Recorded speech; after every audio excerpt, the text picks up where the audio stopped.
Welcome back. This is Patrick, another episode of RevTalks. Today we're here with Robb. How's it going, Robb? What's up, Patrick? How are you? Thanks for having me. Of course. Thanks for coming on. If you're new here, we're obviously interviewing founders, CEOs in the B2B space. So Robb, give me a little bit of an overview about what your company's called, what you guys do, and just some overview background. Yeah, company name is Flying V Group. I am the CEO, one of the co-founders as well. Co-founded the business with my best friend, two of my best friends. So my brother, Tyler Fahrion, and then Brennan Smith. We still wholly own the company together and operate. So that's been a lot of fun.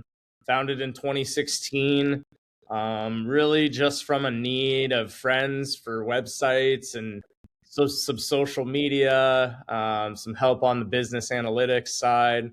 And really still to this day, kind of where our core is at is just helping our clients navigate a lot of the digital market now, and especially as it comes to marketing and lead generation, right? And how to drive revenue and profitability for their business. So yeah, it's evolved across a lot of different things over 10 years, but really full stack now, full scale, but really coming in, identifying the problem that the client has, and then saying, okay, here's the fix, here's the solution, here's the plan of attack, right? Here's how our team is going to go execute. So yeah, really pride ourselves on team and really being able to execute through our expertise and just being in the game for quite a while now. Love it. And you guys are in predominantly the software development space. So you guys provide software solutions and to your not necessarily. Yeah, so kind of outside software because we're really platform agnostic. So a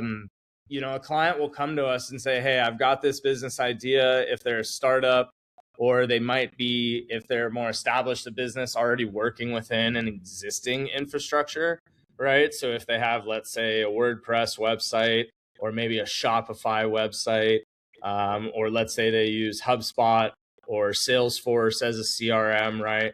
We'll come in and basically take a look at, okay, what software pieces are in place, and then how are we going to utilize those softwares to facilitate, again, whatever it is that they're looking for. If it's more leads, more email signups, more product sales online.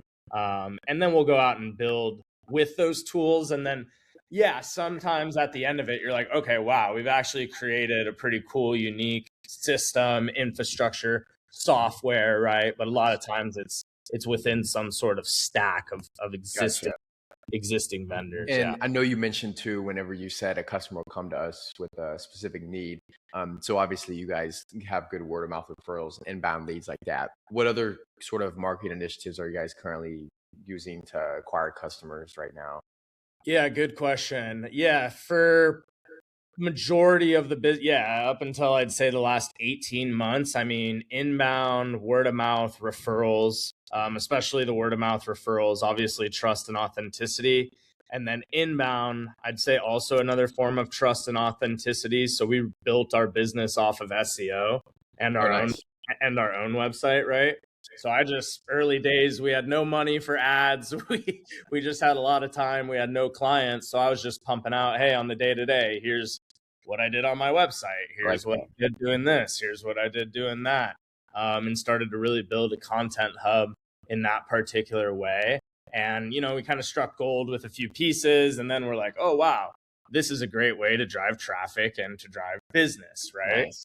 And so that's always been our bread and butter. And that's kind of determined how the business got built, because we weren't necessarily choosing who we were working with, because we'd get a lot of inbound, different problems, different challenges, different types of businesses, right? Different stages. So we really became good at adapting, creating optionality for our clients, right? And really just, again, navigating those problems. So going back to now, what we're focusing on, since we do have more resources, social media is a big one. Video, content, material, podcasts, right? Like we're doing here, being able to sit in front of just you and I right now, but then, hopefully as other people watching this and exchanging ideas and, spending time with one another and saying, hey, here's how I do things. Here's how we can help, and if people want it, great. And then obviously, that content, transition of ideas, right? Being a creator versus a consumer right now. So trying to give back with, hey, here's how we scale up Google Ads accounts, right? If you want to go do it, great, because we live in abundance. There's plenty of opportunity, right? Or, hey, we'll do it and help you do it, and we'll do it really well. So yeah, just kind of our mantra. So, but yeah, right now it is heavy on the, still the same stuff, our SEO, our content through blogs and case studies and articles, clean website, good branding. And then, yeah, we are, running some basic Google ads for inbound to keep that kind of consistency, a little bit of meta retargeting for warmed up audiences, right? But again, we're not really, we're focused on our clients, our partners, right? And a lot of that growth. And then, yeah, the sales piece is starting to come together. It'll be interesting to see whether we go like sales organization or, just really dial even back further on quality, right? Type of approach. Yeah. And it's interesting too, you mentioned content and that kind of being a flywheel, because it really is. For us, our kind of bread and butter has been YouTube. So I've been just posting kind of founder-led content for the past, I don't know, 2 years, 2.5, something like that. Nice. And that just, oh my gosh, organically grows the business a lot. Crazy opportunity on YouTube. Yeah, we're trying to do more video, right? Where we've seen, I think, a little bit of the bottleneck has been on the editing side. So like we've been solid of like getting out to events and opportunities and filming and, bringing it back. But then it's like, okay, repurposing it and getting it out. So we're still working through some of those bottlenecks and then testing obviously different AI tools. Riverside, we're using now is awesome because you can get, more of the clip stuff, but you still gotta move it a little bit, or you gotta add some intros, outros, a little bit of context sometimes, different things like that, right? So you're still working from that quality perspective, but we're doing our first in studio podcast on Friday of this week. So yeah, we're excited about that. So having a client come in, kind of tell their story, I'll host it similar to like what you're doing. And then the repurposing, like you talked about, it's like, okay, I'm going to go take that. And the goal is, we can take an hour sitting down and then hopefully get that out into, content pieces and clip it up. However many, if I only have one good point, then I guess only one clip, but hopefully the guest will have a few more good points. So or your editor's good and he can make something out of nothing. Right. Yeah, exactly. That's that fine balance, right? But then it's also for us too, it's the ROI of it, right? That's where we're still trying to understand, like, okay, yes, we can go out. Like if you go to our Instagram and you go to our YouTube, I mean, we have videos that have gone viral, huge numbers. If you look at our panel, it's like, sweet, you're doing a lot of videos and, you're driving a lot of views, but like, is there anything that I can specifically attribute it to yet? No. And that's what we're working on, right? So we're starting to build a funnel, know where it comes from, get a little bit more refined with, okay, we know our target's kind of here. This is working. I think, the founder stuff, how-tos type videos, right? Going back to, if you pull up my YouTube, it's funny, like 2017, I'm on there with this goofy little headset and like, using a mouse and whatever, and just walking through like how to connect Yoast SEO to WordPress. And guess what? If you watch that video and put it side by side with installing Yoast SEO on WordPress now, which is still one of the best SEO plugins out there, it's more or less the same. Right? It's still, and that thing, to your point, is still just racking up the views, the exposure, and I spent all of 25 minutes, right, on that back in 2017. And here I am. Exactly. So you definitely understand the importance of content and putting it out there, and obviously it grows. It's evergreen. It's out there for a long time. And I think it's very important. My next sort of point was, because all that was obviously done a while ago, going on 10 years or even 10 years right now, where are you guys kind of at with the ballpark annual revenue? Where are you guys kind of hovering around? Yeah, good question. So last year, 25, we closed out 4.3 million. So that was growth of about 30% off of prior year. And we really saw the first 3-4 years of this business, right? We were all younger, kind of mid-20s running, and yes, the same general direction, but also still trying to figure things out, running things more lifestyle. You know, we could pick up some hours and books. Yeah. We were making good money at the time for what we needed, 3 single guys, right? Yeah, So you're just like, well, we got enough. Let's just go. yeah, yeah. So like COVID 2020 was really like the catalyst for us, actually, just in terms of, you know, it all coming together when we were ready to really rock and roll. We needed more stability as our lives were maturing, right? We hired our first employee even before COVID happened. And then that put us in an interesting spot of like, okay, then the world shut down for, you know, a year or two. So it changed how we thought about hiring and where we found people, which like still to this day, we operate with global team, right? As well as a team here in Orange County at our headquarters. So, yeah, it's been a sprint over the last 5 years. So, I mean, yeah, those early days, it was like year over year, 100% growth. And then, you know, as obviously the numbers gotten bigger, but this is a year where we think we got really good core stability with our foundation operational team because we've always focused heavy on operations. So yeah, how we kind of grow and scale now on the sales front will be interesting. That's what I'm kind of working through right now. I see. How fast do we want to, what channels, right? Kind of being more particular with Right.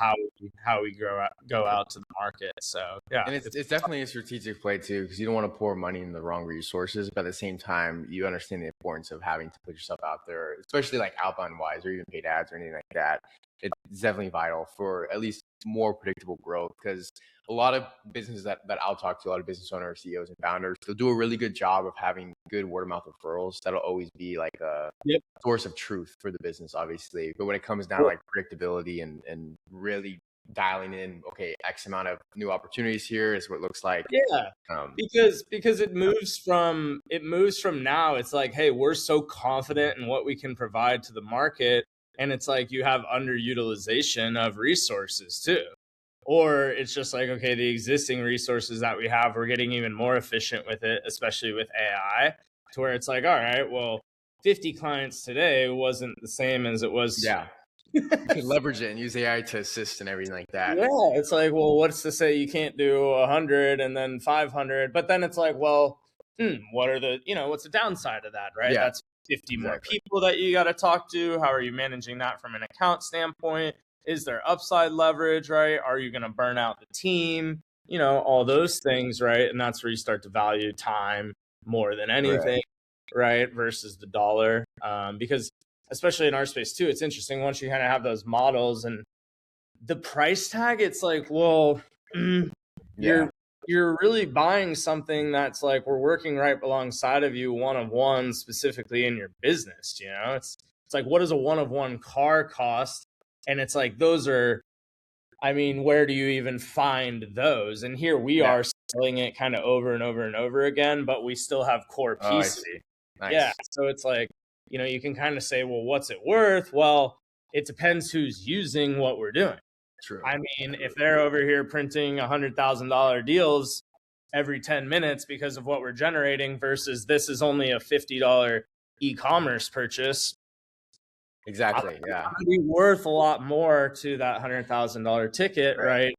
For very similar work, actual time output, right? Time spent, especially with AI and all that stuff. So yeah, it's interesting. That's where we've always just stayed flexible, dynamic, adaptable, never saying, oh, we don't do something or we only work with this and that, because I mean, you know, yeah, we'll boil it down eventually. But it really is, hey, we come in, talk to the people, understand the problem. Sometimes we're not a fit, right? Sometimes we don't have the solution at the current time, or, you know, they're already covered. And so we got to get a little bit creative with where we might. And so you're based out of California, right?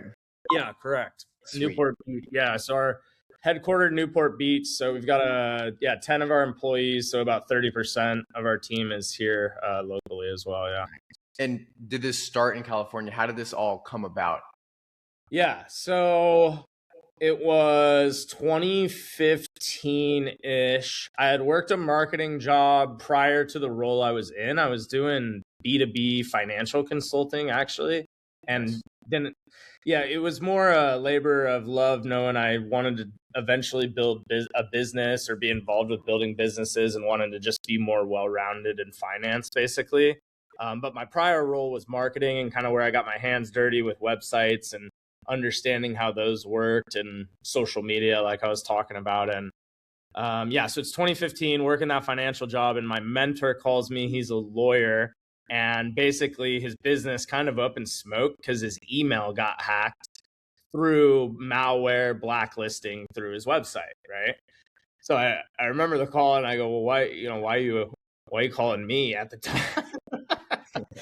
And he said, well, I know you're younger. I think you know something about my website, or can you help me? Was really what he was asking, And so, going back, I was just like, all right, hey, this is a friend in need. I'm going to take a look at it. And that's where I started to just figure it out, right? Went to YouTube, looked up a few videos, figured out how to build basic website, or at least to get them on a new hosting that was clean and, a new environment. I can't remember even if we changed domain or what we did with the email, right? But I figured out how to connect that or get the emails on unquarantined, things like along those lines. And he just said, hey, thank you so much. Like, amazing. Yeah.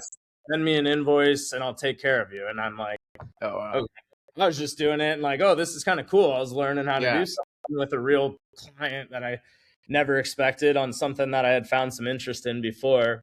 I just sent him an invoice. I think it was like, it wasn't cheap. It was like $4,000, I don't know. I threw a number on, and I remember he just like paid it immediately. And that's when I'm like, okay, this guy, Mark Hines, and he is to this day, I'd call him right now and he'd be right here. He's my attorney and helps us with a lot of corporate stuff and all that good thing, all those good things when people are coming after you for God knows what.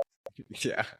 But he paid it immediately, and that's a guy for me was like, hey, this is success business person, and here I was actually able to provide a lot of value, support, and it was like the linchpin that shut his business down, right? I was like, oh, smoke. So that's where I started to just build Flying V Group website, kind of summer of 2015. My brother was working at Deloitte as an auditor and consulting, and pulled him out of there, was like, hey, what about this? Brennan, same thing. He was like running, kind of doing his own social media marketing, and even started to talk to a few clients. So we just spun up Flying V Group and started talking to people. Got my buddy from high school as our first client, insurance company, Old Harbor Insurance. And back in Christian Richter back in 2016. And then just, kept building from there, right? Sold the website to him. Then he said, okay, great. What else can we do? So had like good people like that around me early too. That helped me, kind of knew I was building certain things and, would maybe give me a little bit more grace if things didn't go perfectly, right? True. That's a huge thing as well, because especially when you have your first customer, like a lot of the times it happens randomly. Like, I was doing some boosted ad on Instagram. I didn't really know what I was doing a while ago. And when one of my old friends from high school saw it, and he was like, hey, what are you doing? And it just so happened that he was selling an Amazon FBA like systems package or something. And he's like, can you do that for me? And I was like, I guess. And then ran that boosted ad and performed well, and then got him a few customers. And like, that's, you know what I mean? It's crazy how everything works, because you don't like expect it, but everything sort of folds together in like a way that you don't even know. And then I think like with that, you're right, because and what I saw as like running around frantically looking at it now, like, oh my God, I have all these problems and this and that. But it was like, oh, wow, you were actually doing good work, right? It was just you needed to start to build the systems, understand where the redundancies, hey, figure out what because I was just running around spending my time on everything, right? Like me, Brennan, and my brother, just problem. But it was like, okay, well, we have more problems building up instead of being like, oh my God. And that was probably early where, we struggled to kind of pull it all together, because we were just like each individually solving problems. But then it's like, okay, how did we pull it all? It's like, all right, well, within this digital infrastructure, right? My brother's background's in finance and accounting. So it's how we're tying out the marketing as a CFO. We'd look at things from profitability and revenue standpoint.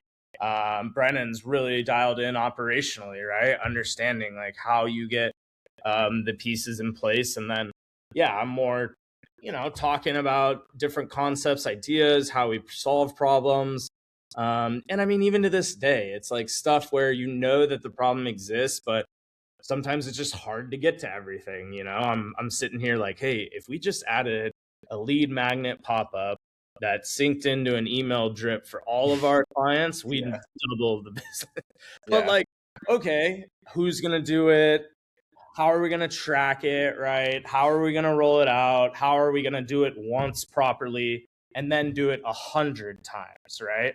So like those are the things that now you're a little bit more methodical, in that, all right, let's talk about it. Great. What's next step? Just get something on the calendar that's a follow-up meeting to talk about it again, right? Because I think a lot of times these meetings end up and you have a conversation. Oh, that's a good idea. Yeah. Everyone goes off and then you meet again in a month. You talk about the same good idea. And it's like, dude, okay, what's the action item on this? And then holding people accountable. True. And what are some ways you guys are going about utilizing AI? Obviously, Claude is getting bigger and bigger by the day. Chat has been around for a while. It's still very solid, like the big three. How are you guys utilizing AI and implementing that? Yeah, so for us, we're obviously privacy and security is something that we take very important. So you have to work within, what the framework is in terms of what you're asking it to do. So like if it comes to like private sensitive information about budgets or financials or those things, right? We're obviously not leaning as heavily into just uploading that into ChatGPT and saying, give me this analysis, right? But when it comes to, variable data or maybe non-identifiable data, website traffic information, things like that, we're definitely leveraging those tools to break data down, break tables down, understand and pour through information a lot quicker that then does help to get us an output faster, right? Obviously, you still need to have the guardrails in terms of the vetting and the reading. So like that's where we found most value for us is just speed and efficiency of creative. So copy creative, right? Just iterations of existing headlines or descriptions because we want to test more variables, things like that, because you're constantly trying to test. So yeah, I mean, that's where I'm really telling our team, hey, I want you leaning into these tools, right? I mean, I think if you're saying no blocking and we're not going to use them, no, that's where you're really hurting everybody. So it's like kind of letting, people dictate what they like to use, how they like to use it. And then, all right, is everybody collectively as a whole on board? And we're using multiple too, right? Because that's what we're seeing. It's like ChatGPT is great to go and run, and pull together a quick strategy and then give you some headline outputs, this, that, but it's not going to pull together something that needs to look like an infographic and visual. So, we need to pull this over here, or it's not going to write an essay, for a book. That's going to be more Claude just based on the prose, right? And things like that, right? Yeah, so exactly. Yeah, we're taking it day by day. Our team's using it. We're encouraging that. But at the end of the day, we are not allowed to say that, ChatGPT was the stamp of approval on this. No. Oh yeah, definitely. Somebody, a human as a guardrail, right? Called a Hake framework. So it's like human AI collaboration, and the human is still responsible, right, for that stamp. Right. And that's obvious, but you'd be shocked to see stuff that people do where that's not obvious. Yeah, because a lot of people are utilizing it when it's like their entire operation side or entire business, which I guess if the business is more geared towards automation and like selfless human tasks, then maybe that could be, helpful. But yeah, definitely not. For us specifically, when we were customizing cold email campaigns, it's like onboarding form, the intake goes to Claude. They analyze the ICP because all that stuff can obviously be automated. It can be done by a human, but it doesn't need human logic to interfere. And that's kind of the difference. Yeah, exactly. Because a lot of times too, it's like when I'm taking a discovery call for 15 minutes, like all I'm trying to do is dress me gathering information in a way that doesn't come off salesy and is just conversational to get them to like me, right? Because a lot of times too, they're putting value on can we work with this person? Do we like the people that we would be communicating with, right? Because when you get down to it, and especially at the higher stakes, I mean, the margins obviously get a lot smaller for why they might go one way or the other. True. And what have you seen right now in the current software development space that is like maybe a challenge or something that you guys are actively sort of working through? I know a lot of software development companies obviously specialize in different solutions, and you guys, I look at the website, obviously you guys have a bunch of different solutions you guys provide. What are Right. some current challenges you guys are working through? Yeah. Good question. Gosh, I would say, it's like how basically you're seeing these AI tools that can do quick dev, right? So like Lovable is an example. Oh, I see. Yeah, there's a lot of others that are out there to where, okay, you could go in, you can give it a paragraph prompt, right? And I mean, that thing's going to output what is a pretty solid initial framework for a website, right? Right. But like what we're also seeing is that as they're adding more and more layers through that just hands-on keyboard dev, right? You're creating an infrastructure and a system that, yes, is operating, but eventually it's going to have to probably move to some more stable type environment, right? So, and the reason being is like, if we were to able to get into a Lovable website, it's like, well, we can't even do certain actions that we know would drive traffic at a higher rate faster based on the way Lovable outputs the code and how Google reads it, right? So we still would need to identify like, all right, is Lovable giving as much or is it getting as much preferential treatment, right, as what were formerly WordPress websites, Shopify, right, those different types of platforms. And then again, can we build all these other different things off of Lovable quite easily too?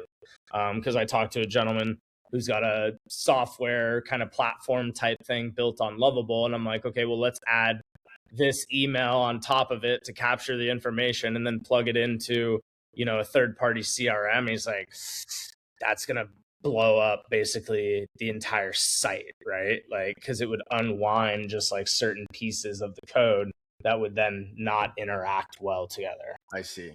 So it's like and honestly, it creates more of a divergence when there's these like low code / no code platforms. I think you guys, which are like specialized in building proper solutions, I think I see a huge difference as well with that, because you can tell the software development companies that have built their like entire business on like Lovable or low code software, and then that are actually building out code and have teams and are proper. So right, and then a lot more. Yeah, and then the question is like, what happens if something does break, right? Or like, okay, Lovable all of a sudden is here and they're supporting, but what happens if they go away, right? Or like, all right, you're doing it now, scaling it out over clients. Like, oh, I just built out 100 Lovable sites, and then all of a sudden they all closed code. It's closed source code, right? I mean. But like, I get it. People don't think about it. And to that point, guess what we're using Lovable for? Quick landing page designs, right? Or maybe some creative, or hey, it can definitely handle those easily as well. Yeah, our designer, or just like creative block, our designer's missing the mark. And it's like, we can just iterate a couple things because we're talking to the client and know what they're looking for, but the designer is missing, right? Yeah, So, definitely. Yeah. And so do you guys hire out contracted devs for some specialized work, or is everything in-house with a smaller team, or how do you guys kind of do that? Yeah, we're doing them. Yeah, I'd say, now we're doing 99. Yeah, we're doing everything in-house now, right? Okay. I'm trying to think, there might be like certain instances where it's like custom, but like anything like that now, we have a couple partners like Chop Dog, and then Olon in Canada. Chop Dog's in Philadelphia, so like they'll handle, if it's like extremely like custom dev work. And then the rest of it we're running with our design team. So we're building out the designs for the initial website look, feel, and then moving that to dev team that's building primarily on WordPress or Shopify. If it's e-commerce, that's where we're doing 100% of our stuff still. But then, that's really just the initial phase, like performance marketing, and then that demand generation is really where our wheelhouse is. So, that's not to say that we're not working off of like Squarespace, Weebly, custom platforms still. And then we're applying marketing and advertising tactics on top of that to generate lead flows, sales, whatever it may be. So the website piece was always something too that was like means to an end, because it's like, okay, it got them then the foundation to now go scale the business or whatever the purpose of the website build was. Sweet. Exactly. Yeah, it makes total sense. That kind of wraps up some of my initial questions, obviously, for you. Do you have any questions, concerns over on our end or anything? Yeah, I mean, no, I think you're moving down. I'm curious, yeah, just a little bit your background too, like how long you've been at it. I think you remind me, I was doing podcasts, yeah, in my office with window just like that. So when I saw, yeah, but yeah, same thing, was just kind of talking to CEOs, other people more experienced than me. I don't even know how old you are. I think I'm older than you. So yeah. How old do you think I am? You're young. I feel like you're young, man. 20, 24, 23, 24. Interesting. I'm 20. 20? Okay. Yeah. Well, I still see that as young, right? I mean, very young. I started working at Barnes Nobles when I was like 16. That's how I got like my start. So I read a bunch of books about marketing, sales, client acquisition, things like that. I started doing cold emails around that time too. And then ever since, 4.5, 5 years later, doing the same thing. I mean, that's what I'm seeing too. It's the best talent is like that age, right? Coming out of college, right? So I would have put you even like a little bit more like in terms of the education scale, right? Like, yeah, so that was a compliment, if anything. Yeah, no, I love it because I had I think, well, we booked over 120 podcast calls this month alone, just with cold email. And so that's the power of cold email. And we had a lot of founders that are 40, 50, 60. I think I had like 8 people think I was 30, 35. I was like, no, I don't even think I could pass as 30, but I mean, appreciate it, like.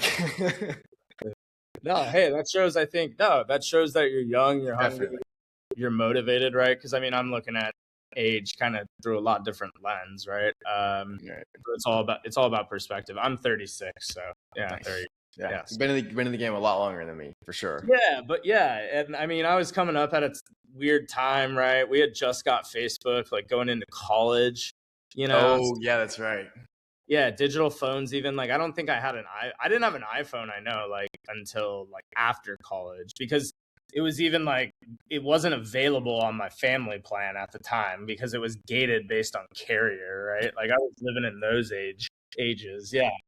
So, and then all these social medias just blew up, right? And then workforce changed, we graduated, and like the job market was just nothing, same, like very similar to what it is now, Interesting, yeah. And I toiled away in it for, I mean, 5-6 years. I was doing some other things, right? Just wasn't sure what I wanted to do, kind of traveling, different things like that, right? But like looking back, I mean, it was always just build, right? Go figure something out, build something. But there's very few resources, right? And I obviously understand the risk that's associated with it too, but even if it's a side hustle and then you find, you're just spending more of your time, and then it's like, oh, you realize, wow, there's a lot more time in the day than you think, and you start to stack some wins and figure other stuff out. And true.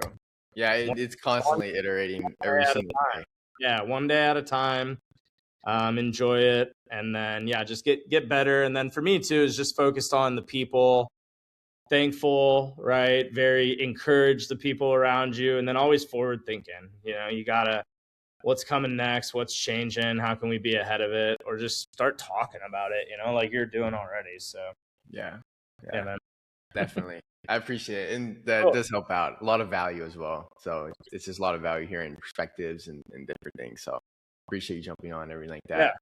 Thanks, Patrick. Thanks for having me.